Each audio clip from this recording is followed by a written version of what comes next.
Good morning children, good morning everyone. मुझे आशा है सभी बच्चे स्वस्थ और प्रसन्न होंगे। सभी बच्चे अपनी ज्ञानोदय बुक निकाल लीजिए और एक पेंसिल भी अपने हाथ में लीजिए ताकि मुख्य अंशों को और कठिन शब्दों को आप रेखांकित कर सकें। Very good children. अब बुक का पेज नंबर ओपन कीजिए 78। Page number 78। हम देखते हैं चैप्टर का नाम है पर्यावरण और मानवीय अस्तित्व। किसी भी पाठ को समझने के लिए सबसे महत्वपूर्ण है कि उसके शीर्षक को पहले समझा जाए ताकि पाठ के संबंध में अच्छी जानकारी प्राप्त हो सके। तो शीर्षक है पर्यावरण। पर्यावरण का मतलब क्या होता है?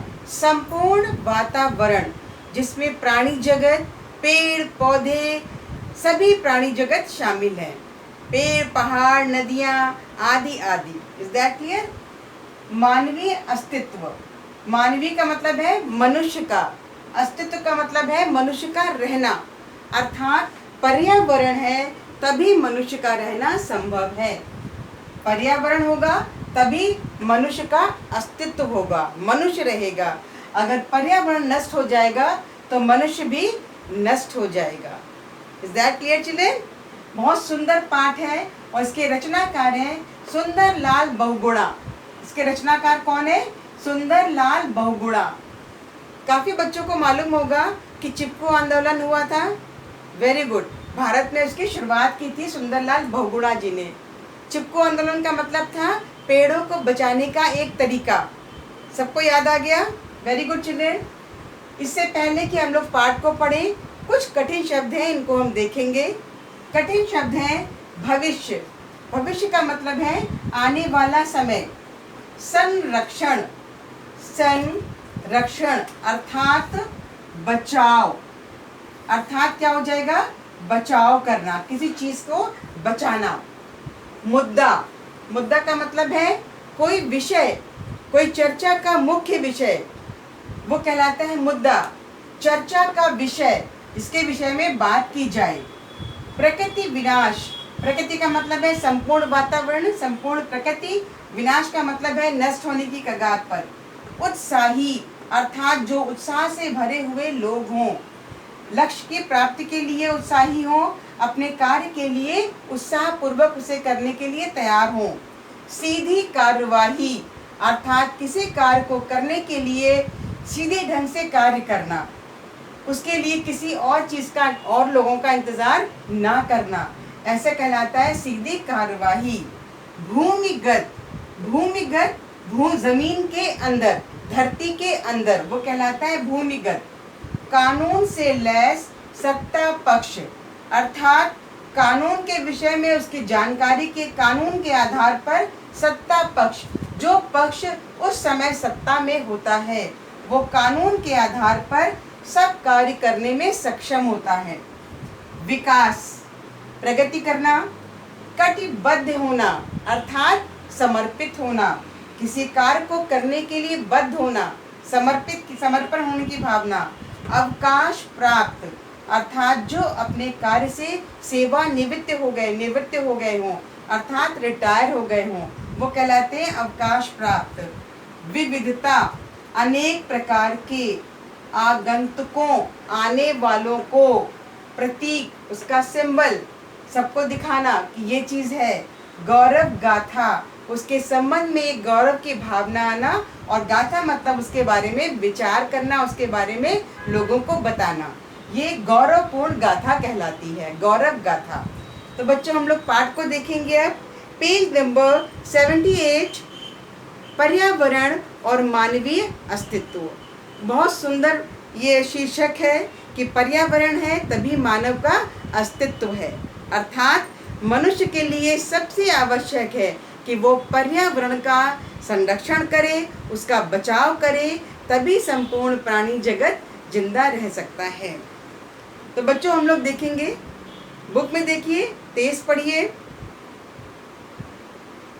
प्रस्तुत पाठ में पर्यावरण संरक्षण से जुड़े आंदोलनों का एवं मुद्दों का लेखक ने बड़ी संजीदगी से वर्णन किया है, अर्थात बड़ी गंभीरता से इस विषय में अपने विचार प्रकट किए हैं।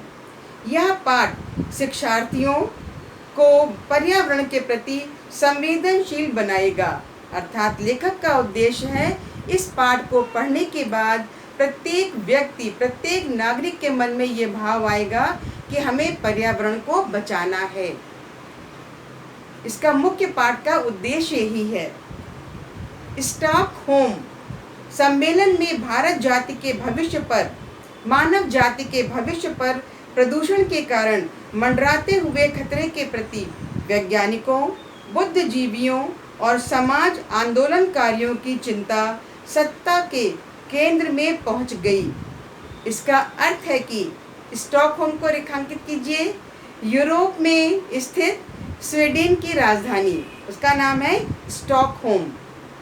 वहाँ पर मानव जाति के भविष्य को लेकर के ये एक मुद्दा उठा, विचार बना, और जितने क्या क्या कौन कौन से लोग शामिल हुए, वैज्ञानिक शामिल हो गए इस विचार में, बुद्धिजीवी अर्थात जो सजग थे, जो बुद्धिमान लोग थे, पढ़े लिखे लोग थे, और समाज के आंदोलनकारी, वो लोग जो समाज को एक दिशा देना चाहते हैं, एक नई प्रगति के रास्ते पर ले जाना चाहते हैं, उन सब के मन में ये विचार उठा कि भविष्य में प्रकृति अगर नहीं रहेगी तो मनुष्य भी नहीं रहेगा, तो किस प्रकार से प्रदूषण से हम लोग आने वाले भविष्य को बचाएं।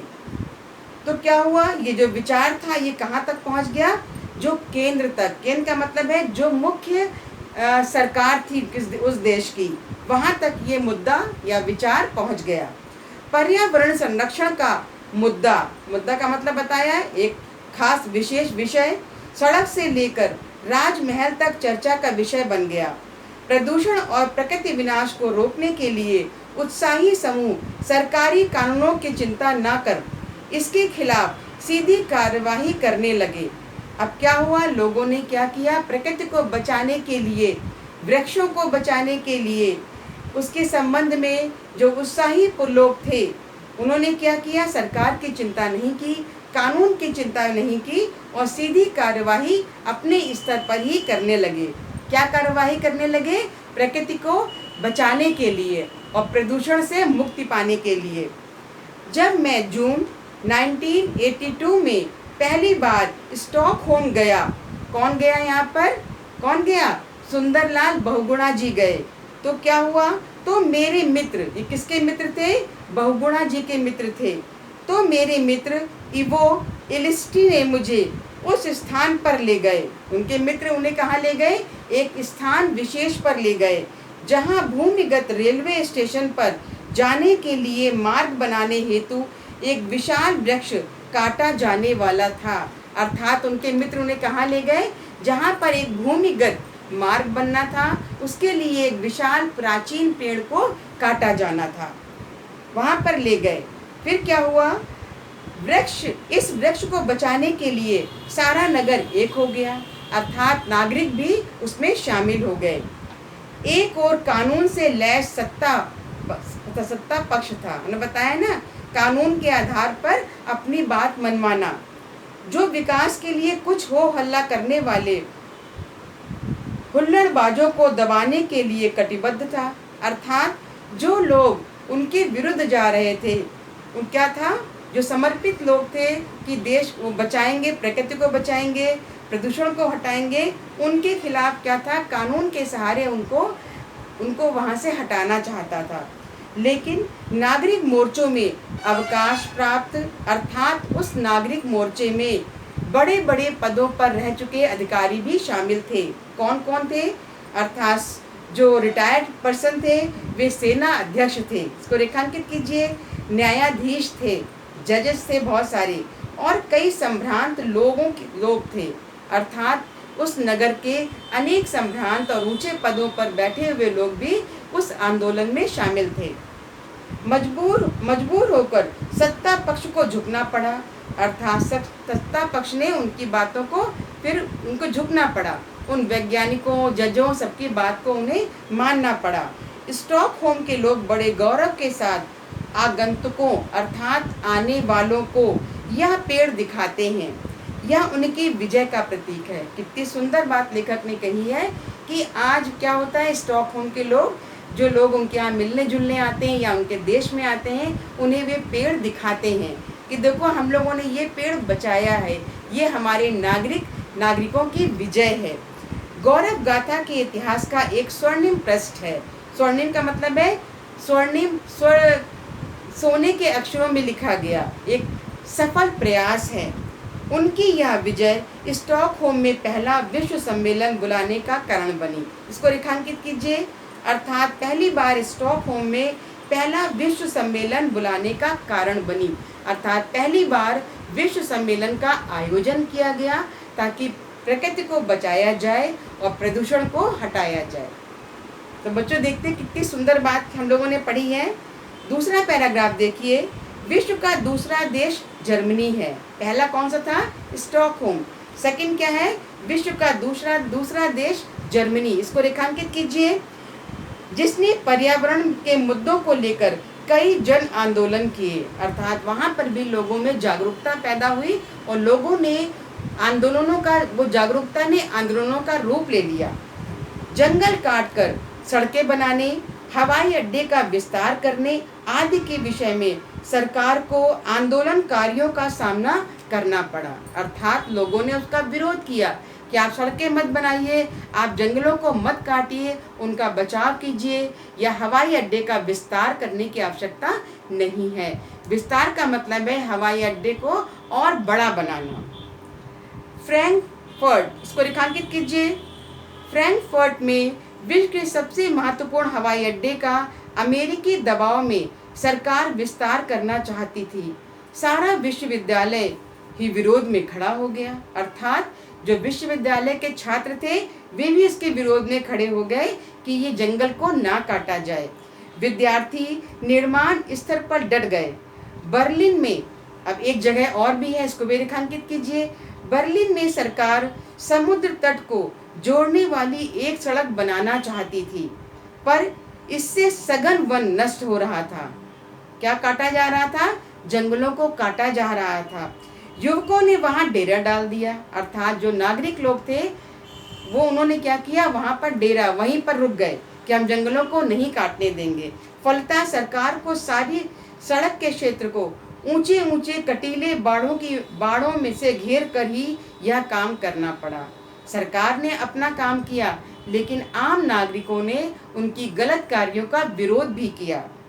पेड़ों की कटाई के सवाल को लेकर तो कोलंबिया, संयुक्त राज्य अमेरिका के पश्चिमी भाग और मलेशिया में भी कई स्थानों पर आंदोलन हुए। इसको रेखांकित कीजिए। कहाँ हुआ? स्टॉकहोम में किया, जर्मनी में हुआ, फिर क्या हुआ इसके बाद? बर्लिन में हुआ, इसके बाद फिर शुरू कहाँ पर हुआ? कोलंबिया में हुआ, संयुक्त राज्य अमेरिका में हुआ, अमेरिका के पश्चिमी भाग में हुआ, मलेशिया में हुआ, अर्थात विश्व के अनेक जगहों पर, अनेक क्षेत्रों में क्या हुआ? लोगों ने विरोध करना आरंभ कर दिया कि जो सरकार है वो पेड़ों और जंगलों को ना काटे।